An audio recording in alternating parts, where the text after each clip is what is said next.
Hi guys, welcome back to our channel and daily. మన SQL series లో ఈ రోజు పార్ట్ 6 ప్రీవియస్ వీడియోస్ చెక్ చేయకపోతే కింద ప్లేలిస్ట్ అయితే ఇస్తాను, అక్కడ నుంచి మీరు చెక్ చేయొచ్చు. ఇప్పుడు మనం నెక్స్ట్ క్వశ్చన్స్ అయితే చూద్దాం. 6th question, products that have the word choco in them. Work bench అయితే ఓపెన్ చేస్తున్నాను. ఇప్పటి వరకు మనం ఆపరేషన్స్ అన్ని షిప్మెంట్స్ టేబుల్ లో చేసాం కదా, ఇప్పుడు ప్రొడక్ట్స్ టేబుల్ లో చేద్దాం. ప్రొడక్ట్ టేబుల్ లో అసలు ఏమున్నాయో చూద్దాం. ఫస్ట్ సెలెక్ట్ రోస్ చేస్తున్నాను. ప్రొడక్ట్స్ టేబుల్ లో మనకి product ID, product category, size, cost per box ఉంది. ఇప్పుడు మనకి ప్రొడక్ట్ లో నుంచి చాకో అనే నేమ్ తో ఇన్వాల్వ్ అయ్యి ఎన్ని ప్రొడక్ట్స్ అయితే ఉన్నాయి, మన దగ్గర టోటల్ 22 ప్రొడక్ట్స్ అయితే ఉన్నాయి. చాకో అనే వర్డ్ తో ఎన్ని ప్రొడక్ట్స్ ఉన్నాయి కావాలి. దానికోసం మనం లైక్ అనే కీవర్డ్ అయితే వాడుకోవచ్చు. ఒకసారి మీ కోడ్ రాసిన తర్వాత ఎక్స్ప్లెయిన్ చేస్తాను. ఇక్కడ వేర్ ప్రొడక్ట్, మన కాలం పేరు ప్రొడక్ట్ కదా, where product like percentage choco. Okay, ఇక్కడ మనం కోడ్ అయితే ఎక్స్ప్లెయిన్ చేస్తాం. ఒకసారి చూడండి. ఇక్కడ మనకి ఆల్రెడీ తెలుసు, మన డేటాబేస్ పేరు ఉంది కదా, యోగా బార్ వర్డ్స్ అనే మన డేటాబేస్ పేరు. మన డేటాబేస్ లో ప్రొడక్ట్ టేబుల్ అయితే ఉంది. ప్రొడక్ట్ టేబుల్ నుంచి నాకు ఈ ప్రొడక్ట్ అనే కాలం నుంచి చాకో అనే పేరుతో, లైక్ చాకో అనే పేరుతో ఎన్ని ప్రొడక్ట్స్ అయితే ఉన్నాయి నాకు కావాలి. అందులో కూడా చాకో నేమ్ ఉంటే చాలు, నాకు బ్యాక్ సైడ్ ఏమన్నా పర్వాలేదు, ఫ్రంట్ సైడ్ ఏదైనా, ఈ పర్సంటేజ్ దానికైతే వాడతాం. అంటే బ్యాక్ సైడ్ ఏదన్నా పర్లేదు, నెక్స్ట్ ఫ్రంట్ ఏదన్నా పర్లేదు, మనకి చాకో అనే వర్డ్ ఇన్వాల్వ్ అయితే అది మనకి చూపిస్తుంది అనమాట. ఒకసారి దీన్ని రన్ చేసి చూద్దాం. ఓకే, ఇక్కడ చూసారు కదా, మనకి చాకో అనే వర్డ్ తో మనకి 8 అయితే రిటర్న్ అయ్యాయి, 8 రోస్ అయితే రిటర్న్ అయ్యాయి. ఆల్మండ్ చాకో, రాస్బెర్రీ చాకో ఇలా ఉన్నాయి కదా. ఇక్కడ చూడు, చాకో కోటెడ్ ఆల్మండ్స్ అంటే ఫ్రంట్ ఏదన్నా పర్లేదు, బ్యాక్ ఏదన్నా పర్లేదు, మనకి చాకో అనే వర్డ్ ఇన్వాల్వ్ అయ్యిందో లేదో మనకి 8 ప్రొడక్ట్స్ అయితే రిటర్న్ అయ్యాయి. ఈ విధంగా మనం పర్టికులర్ గా ఏ వర్డ్ అనేది సెట్ చేయడానికి ఈ పర్సంటేజ్ ఇలా వాడుతాం అనమాట. నెక్స్ట్ లైక్ అనే కీవర్డ్ అయితే యూస్ చేస్తాం. ఇప్పుడు నెక్స్ట్ క్వశ్చన్ అయితే చూద్దాం. Sales person whose name begin with S. Sales person లో ఎవరి నేమ్ అయితే ఎస్ నేమ్ తో స్టార్ట్ అవుతుందో కావాలి. ఫస్ట్ అసలు సేల్స్ పర్సన్ ఎంతమంది ఉందో చూద్దాం. మనకి దానికి పీపుల్ టేబుల్ లో సేల్స్ పర్సన్ ఇన్ఫర్మేషన్ అయితే ఉంటుంది. Select rows. ఇక్కడ పీపుల్ టేబుల్ అయితే సెలెక్ట్ చేసాం కదా. పీపుల్ టేబుల్ లో చాలా నేమ్స్ అయితే ఉన్నాయి, 33 నేమ్స్ అయితే ఉన్నాయి పీపుల్ టేబుల్ లో. దీంతో ఎస్ నేమ్ తో ఎంతమంది ఉన్నారు చూద్దాం. మనకి ఎస్ నేమ్ తో స్టార్ట్ అవ్వాలి నేమ్ అనేది. ఇప్పుడు దానికోసం వేర్ అనే కీవర్డ్ యూస్ చేస్తున్నాను. వేర్ పీపుల్ టేబుల్ లో ఒక సేల్స్ పర్సన్ కదా, బ్యాక్ కోట్స్ లో పెడుతున్నాం. Back quotes like single quotes లో మనకి ఎస్ తో బిగిన్ అవ్వాలి కాబట్టి ఎస్, నెక్స్ట్ ఏదైనా ఉండొచ్చు కాబట్టి ఎస్ పర్సెంటేజ్ ఇస్తున్నాను. ఇప్పుడు ఒకసారి రన్ చేద్దాం. ఓకే, ఇప్పుడు ఎస్ నేమ్ తో మనకి 7 రోస్ అయితే రిటర్న్ అయ్యాయి. 7 మెంబర్స్ అయితే ఉన్నారు ఎస్ నేమ్ తో స్టార్ట్ అయ్యి. ఇక్కడ పర్సెంటేజ్ అంటే ముందు మాత్రం ఏమి ఉండకూడదు, ఎస్ తోనే బిగిన్ అవ్వాలి, తర్వాత ఏదైనా ఉండొచ్చు. ఇప్పుడు ఎస్ నేమ్ తో ఉన్న వాళ్ళు నేమ్స్ అయితే వచ్చాయి కదా.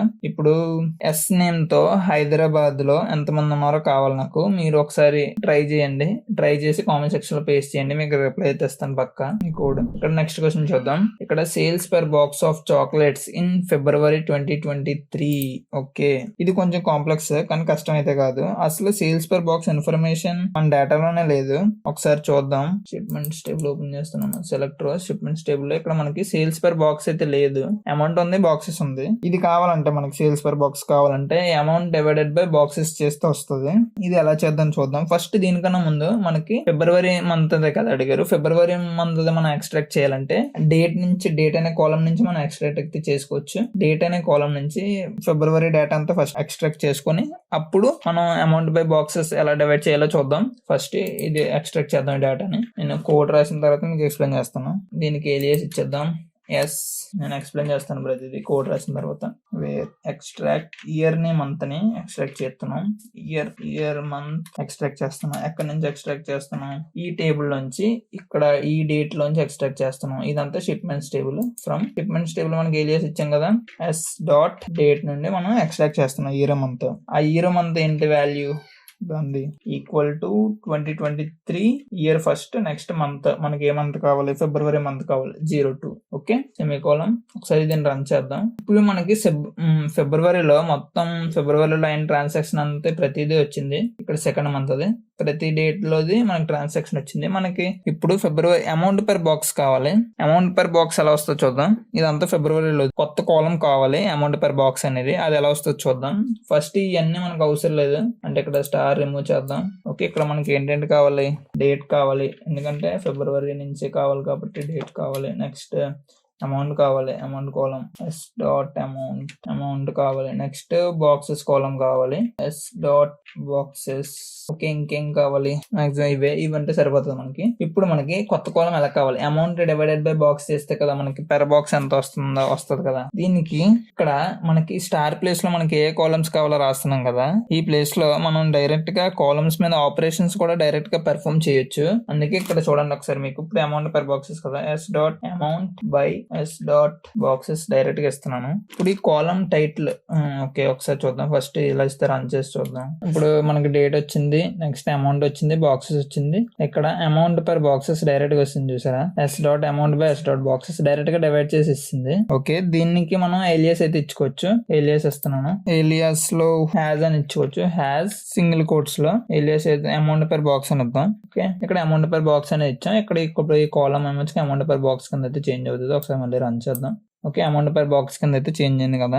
కామన్ టైటిల్ వస్తుంది, ఈ వాల్యూస్ డివైడ్ అయ్యి వస్తాయి అనమాట. ఓకే, ఈ క్యాలిక్యులేషన్స్ మనం రౌండ్ ఫిగర్ కింద కూడా చేసుకోవచ్చు. ఇక్కడ 14.9878 ఉంది కదా, మనకి ఇంత వద్దు, ఓన్లీ ఇక్కడ దాకా అయితే వాల్యూ సరిపోద్ది. దీన్ని రౌండ్ అప్ అయితే చేసుకోవచ్చు 15 కింద. ఓకే, అది ఎలా చేసుకోవాలంటే ఫస్ట్ ఇక్కడ రౌండ్ అనే కీవర్డ్ అయితే వాడుతున్నాను. రౌండ్ ఇక్కడ నుంచి ఇక్కడికి మనకి ఎన్ని లెటర్స్ కావాలి? ఒక్క లెటర్ చాలు కదా పాయింట్ తర్వాత, కాబట్టి కామా పెట్టి 1. ఓకే, ఇప్పుడు మనకి రౌండ్ ఫిగర్ కింద చూద్దాం. ఓకే, ఇప్పుడు చూసా కదా 14.98 ఉండేది కదా, 15 కింద అయితే చేంజ్ అయిపోయింది. ఈ విధంగా మనం అయితే రాసుకోవచ్చు. ఇలా మీకు నచ్చినట్టు కావాల్సినట్టు డేటా తీసుకోవచ్చు. ఇలా చాలా రకాల ఫంక్షన్స్ ఉంటాయి. ఒకవేళ మీకు ఏ ఫంక్షన్ మీకు పర్టికులర్ ఐడియా వచ్చింది, ఇలా చేస్తే బాగుంటుందని ఇక్కడ రౌండ్ ఫిగర్ చేద్దాం ఉన్నాను కదా, ఈ టైప్ ఆఫ్ ఐడియా మీకు ఏదైనా వచ్చింది, మీకు దానికి సంబంధించిన కీవర్డ్ ఏది యూజ్ చేయాలో మీకు తెలియకపోతే MySQL వెబ్సైట్ ఉంటుంది, అక్కడ అవి సెర్చ్ చేసి కీవర్డ్స్ మీకు కావాల్సిన ఏ టైప్ లో కావాలి సెర్చ్ చేసినా మీకు ChatGPT అని వస్తుంది. లేకపోతే MySQL వెబ్సైట్ లో మీకు డాక్యుమెంట్ వైజ్ గా ఉంటది, మీరు క్లియర్ గా చెక్ చేసుకోవచ్చు. ప్రాబ్లం అంతా ఏంటంటే మీకు అసలు ఏ కీవర్డ్స్ ఎక్కడ వాడాలో మీకు తెలియాలి అంతే. తెలిస్తే మాత్రం SQL అనేది చాలా సింపుల్. నెక్స్ట్ ఏంటి? All shipments data for Subbarao. Okay, Subbarao చేసిన షిప్మెంట్స్ డేటా మొత్తం కావాలి. మొత్తం అంటే అన్ని మంత్స్ లోది కూడా కావాలి. ఇప్పటి వరకు మనం ఒక టేబుల్ నుండి డేటా తీసుకొని మనకు కావాల్సిన ఆపరేషన్ చేస్తున్నాం. ఇక్కడ జాయిన్స్ ఇంట్రడ్యూస్ అవుతాయి. ఈ క్వశ్చన్ లో మన సుబ్బారావు చేసిన మొత్తం ఆల్ షిప్మెంట్స్ కూడా కావాలి. ఇక్కడ జాయిన్స్ అయితే ఇంట్రడ్యూస్ అవుతాయి. మన క్వెరీకి సంబంధించిన డేటా పీపుల్ టేబుల్ లోని షిప్మెంట్స్ టేబుల్ లో కూడా ఉంది. ఒకసారి సుబ్బారావుకి సంబంధించిన డేటా ఒకసారి ఓపెన్ చేసి చూద్దాం. ఇప్పుడు పీపుల్ టేబుల్ ఓపెన్ చేద్దాం. ఓకే, పీపుల్ టేబుల్ లో మనకు సుబ్బారావు ఉంటాడు లిస్ట్ లో. నెక్స్ట్ అతను చేసిన షిప్మెంట్స్ టేబుల్ లో ఉంటాయి, అది కూడా ఓపెన్ చేద్దాం. ఇప్పుడు షిప్మెంట్స్ టేబుల్ లో సుబ్బారావు చేసిన షిప్మెంట్స్ ఉంటాయి. ఇక్కడ మనం అసలు సుబ్బారావు ఎవరో తెలియాలి. ఫస్ట్ పీపుల్ టేబుల్ లో చూసాం కదా సుబ్బారావు ఉన్నాడు. ఇప్పుడు పీపుల్ టేబుల్ లో మనకు ఓన్లీ సుబ్బారావు కావాలి కదా. సుబ్బారావుని ఎలా తీసుకోవాలి మనం? ఇక్కడ where next sales person, backwards level కదా, మధ్యలో గ్యాప్ ఉంది. సేల్స్ పర్సన్ లైక్ అని ఇచ్చి సింగిల్ కోట్స్ లో సుబ్బా పర్సెంటేజ్ అని ఇస్తున్నాను. సుబ్బారావు వచ్చేస్తాడు. ఓకే, రన్ చేద్దాం. ఓకే, ఇప్పుడు సుబ్బారావు వస్తాడు. Subbarao ID ఏమొచ్చుక SP11. ఓకే, ఇప్పుడు సుబ్బారావు చేసిన షిప్మెంట్స్ ఈ SP ఐడి ఉంది కదా, ఈ ఐడి షిప్మెంట్స్ టేబుల్ లో ఈ ఐడితో మనం సెర్చ్ చేస్తే సుబ్బారావు చేసిన ట్రాన్సాక్షన్స్ అన్ని మనకు లిస్ట్ వస్తాయి కదా. ఇప్పుడు ఇలా సపరేట్ గా ఇప్పుడు మనం ఇలా 2 టేబుల్స్ చూడాలి, పీపుల్స్ టేబుల్, షిప్మెంట్స్ టేబుల్ ఇలా చూడాలి. ఇప్పుడు పీపుల్ టేబుల్ లో సుబ్బారావుకి ఐడి తెలుసుకొని దాన్ని షిప్మెంట్స్ టేబుల్ ఇవ్వాలి. ఇలా ఇండైరెక్ట్ ప్రాసెస్ కదా, ఇదంతా డైరెక్ట్ గా చేస్తే చాలా బాగుంటది కదా. దానికోసం మనం జాయిన్ చేయాలి టేబుల్స్ రెండింటిని. ఇప్పుడు ఇక్కడ షిప్మెంట్స్ టేబుల్ లో మనకి షిప్మెంట్స్ టేబుల్ లో డేటా ఏంటంటే కావాలి. ఓకే, ఫస్ట్ చూద్దాం. షిప్మెంట్స్ టేబుల్ లో మనకి స్టార్ తీసేద్దాం. మనకి డేట్ కావాలి, S dot date. Next S dot amount కావాలి, బాక్సెస్ కావాలి. ఓకే, ఇదంతా ఈ టేబుల్ నుంచి కావాలి. నెక్స్ట్ ఇప్పుడు మనం టేబుల్ జాయిన్ చేద్దాం. దీనికి ఏలియాస్ అవ్వలేదు, సారీ. ఓకే, ఇప్పుడు మనం దాన్ని జాయిన్ చేయాలి, పీపుల్ టేబుల్ ని జాయిన్ చేయాలి. దానికోసం మనం జాయిన్ అనే కీవర్డ్ ఉంటుంది. జాయిన్ పీపుల్, దానికి ఒక ఏలియాస్ ఇద్దాం, పీపుల్ P అందాం, దానికి పీపుల్ ఏలియాస్. ఇప్పుడు మనం ఏ టేబుల్ జాయిన్ చేయాలి? మనకి ఇప్పుడు టేబుల్ జాయిన్ ఎలా చేయాలంటే 2 టేబుల్స్ నుంచి ఒక సేమ్ కామన్ అట్రిబ్యూట్ ఉండాలి ఆ 2 టేబుల్స్ లో, దాన్ని మనం అయితే జాయిన్ చేయొచ్చు. ఇప్పుడు షిప్మెంట్స్ టేబుల్ లో కామన్ అట్రిబ్యూట్ ఏంటి? ఈ సేల్స్ పర్సన్ ఐడి ఉంది కదా, ఇది కామన్ అట్రిబ్యూట్. పీపుల్ టేబుల్ లో ఈ సేల్స్ పర్సన్ ఐడి ఉంది కదా, ఈ 2 అట్రిబ్యూట్స్ ని మనం జాయిన్ చేస్తే ఆ టేబుల్ అనేది జాయిన్ అవుతుంది. ఇప్పుడు ఎగ్జాంపుల్ అందుకే పీపుల్ టేబుల్ లో SP ID, people table P dot backwards లో SP ID equal to shipments table లో సేల్స్ పర్సన్, ఈ 2 జాయిన్ చేస్తున్నాం.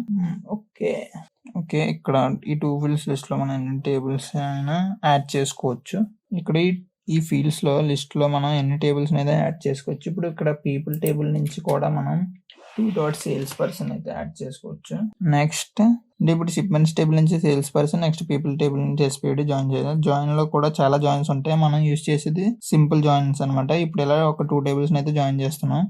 మనకి ఏదో ఎర్రర్ వస్తుందేమో, ఎస్పీడి రన్ చేస్తున్నాము. ఇప్పుడు మనకి people table, shipments table 2 join అయిపోయాయి. ఇప్పుడు మనం పర్టికులర్ మంత్ కి సంబంధించిన డేటా అయితే కావాలి కదా. ఇప్పుడు ఇక్కడ మనకి షిప్మెంట్స్ టేబుల్ అందరి షిప్మెంట్స్ డేటా వచ్చేస్తుంది. ఓన్లీ సుబ్బారావు చేసిన డేటా కావాలి కాబట్టి వేర్ ఒకసారి రన్ చేద్దాం. ఇప్పుడు ఇక్కడ సుబ్బారావు చేసిన మొత్తం అన్ని ట్రాన్సాక్షన్స్ అయితే మనకు వస్తాయి. 298 అయితే రోస్ అయితే రిటర్న్ అయ్యాయి. ఈ విధంగా సుబ్బారావు చేసిన డేటా అంతా వచ్చింది. అన్ని షిప్మెంట్స్ వచ్చాయి అనమాట సుబ్బారావు చేసినవి. ఇప్పుడు నెక్స్ట్ క్వశ్చన్ అయితే చూద్దాం. All shipments data for Subbarao by the month wise గా ఇప్పుడు ఇలా డేటా వచ్చింది కదా. ఇప్పుడు మంత్ వైజ్ గా కావాలి. మంత్ వైజ్ గా ఎలా వస్తుందో ఒకసారి చూద్దాం. మంత్ వైజ్ గా కావాలంటే సేమ్ ఇదే ఉంచండి. ఇప్పుడు మంత్ వైజ్ గా కావాలి కదా, ప్రతి మంత్ కావాలి. సుబ్బారావు చేసిన బిజినెస్ డేటా మొత్తం వస్తుంది, కానీ మనకి మంత్ వైజ్ గా కావాలి. ప్రతి మంత్ ఏం జరిగిందో కావాలి. దానికోసం మనం గ్రూప్ బై అనే కీవర్డ్ అయితే యూజ్ చేస్తాం. ఇది ఏం చేస్తుంది అంటే ఒక కాలమ్ ని తీసుకొని అందులో డేటాని గ్రూప్ చేస్తుంది. అంటే ఇప్పుడు మనకి ఈ డేటాలో ప్రతిదీ వస్తుంది కదా, మనకు ప్రతిదీ వద్దు, ఓన్లీ ఇయర్ మంత్ బట్టి ఇయర్ మంత్ లో ప్రతి ట్రాన్సాక్షన్ అంతా గ్రూప్ చేయాలి. అంటే ఆ మంత్ లో 28 days ఉంటాయి కదా, అన్ని ట్రాన్సాక్షన్ కలిపి మెర్జ్ చేసి మనకు ఆ మంత్ లో అయిన డేటా మొత్తం కావాలి. దానికోసం మనం డేట్ ని మంత్ ని ఎక్స్ట్రాక్ట్ చేద్దాం, ఇయర్ ని మంత్ ని ఎక్స్ట్రాక్ట్ చేద్దాం డేట్ నుండి. ఇక్కడ గ్రూప్ బై అని కీవర్డ్ వాడుతున్నాము. గ్రూప్ బై కోడ్ అంతా రాసిన తర్వాత ఎక్స్ప్లెయిన్ చేస్తాను ఒకసారి. గ్రూప్ బై ఎక్స్ట్రాక్ట్ s.date ఇక్కడ ఇదే ఇద్దాం. ఇక్కడ ఈ డేట్ ప్లేస్ లో ఇదే ఇద్దాం, ఇది మనకు అవసరం లేదు. ఈ డేట్ ప్లేస్ లో మనం ఎక్స్ట్రాక్ట్ డేట్ అని ఇచ్చాం. నెక్స్ట్ ఇక్కడ మనకి సమ్ ఆఫ్ అమౌంట్ కావాలి. అంటే ఆ మంత్ లో జరిగిన పర్టికులర్ అమౌంట్ మొత్తం, అన్ని డేస్ లో అమౌంట్ జరిగింది మొత్తం మనకి సింగిల్ అమౌంట్ కావాలి. అంటే సమ్ ఆఫ్ అమౌంట్ కావాలి, some of amount, some of boxes కావాలి. ఓకే, ఇప్పుడు మనకి సుబ్బారావు చేసిన ఆ పర్టికులర్ మంత్ వైజ్ గా ఇప్పుడు 07 అంటే ప్రతి నెల జూలైలో సుబ్బారావు చేసిన ట్రాన్సాక్షన్ అమౌంట్ మొత్తం, నెక్స్ట్ సేల్ చేసిన బాక్సెస్ అన్ని ఇలా గ్రూప్ కింద అయితే వచ్చాయి కదా. ఇక్కడ గ్రూప్ బై ఒక ఐటమ్ తీసుకుని దాని మీద ఎన్ని డిఫరెంట్ వాల్యూస్ ఉన్నా ఒకే వాల్యూ కింద క్రియేట్ చేస్తుంది. ఇప్పుడు ఇక్కడ 1 month లో జరిగిన 30 days లో జరిగిన ట్రాన్సాక్షన్స్ అన్ని కలిపి ఒకే వాల్యూ కింద అయితే స్టోర్ చేసింది. ఆ నెలలో ఎన్ని బాక్సెస్ ఉన్నాయి, సమ్ ఫంక్షన్స్ కూడా క్యాలిక్యులేట్ చేసింది. గ్రూప్ బై యూస్ చేసుకుని డిఫరెంట్ టైప్స్ ఆఫ్ రిపోర్ట్ అయితే మనం జనరేట్ చేసుకోవచ్చు. గ్రూప్ బై జాయిన్స్ కొంచెం అడ్వాన్స్డ్ టాపిక్స్, వీటిని ఇంకా క్లియర్ గా అర్థం అవ్వడానికి కాన్సెప్చువల్ వైజ్ గా వీడియోస్ అయితే చేస్తాను. మీకు అర్థమైంది అనుకుంటున్నాను. అర్థమైతే ఛానల్ సబ్స్క్రైబ్ చేసుకోండి, ఫాలో అవుతుండండి. Thank you. నెక్స్ట్ వీడియోలో కలుద్దాం. Bye bye.